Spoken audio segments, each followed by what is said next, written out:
When I get to the point where I feel helpless, I feel circumstances are out of control, other people are making decisions for my life, things are going in a way that I'm not comfortable at all, then there's an anger that comes up and a rejection of society and people around me.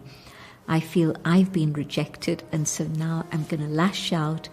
And this is something that's been studied by sociologists, of course, that young people, for example, where they feel that there isn't an opportunity or a voice being given to them, then they turn to gangs, and the horror and the anger that comes out at that moment is also not very pleasant. And so how do you deal with all of this?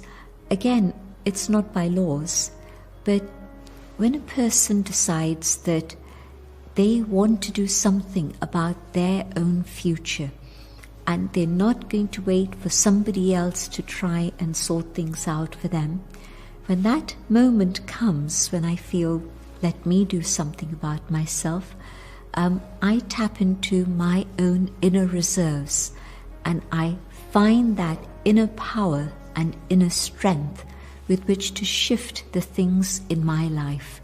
And so I make a difference to myself rather than waiting for legislation or policy or social agencies to try and do something. This self-empowerment happens maybe when I'm going through that dark night. And in that darkest hour, I ask, well, who can help me? And I realize that I can help myself. And in that moment, I rediscover that inner peace that is within, the power that I carry within myself.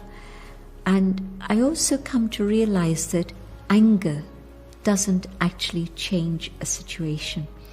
Anger causes more problems to come rather than resolve problems. And so I realize that if I want to make a difference to my life, I have to make a difference to myself. It's become a habit to react.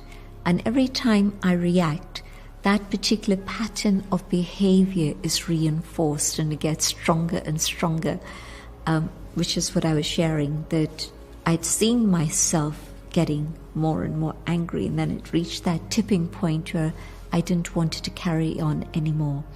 And so if instead of reacting and creating problems for myself, I can just take a moment. There's that moment that happens within our own awareness in which I know I can go this way or I can go this way. Maybe a child has been naughty, and in that moment I know I can either get very angry or I can stay calm and sit the child down and talk quietly and calmly with respect. Now, what's going to make the difference? And that's, in a sense, a simple situation in which it's pretty clear, but there is that moment in which I do have a choice. And if I decide that I'm going to take the path of peace and non-violence, it'll become easier and easier to do that, and I'll begin to see very good results from that, rather than allowing myself to react and dig a deeper and deeper hole for myself in which it's going to be impossible to come out.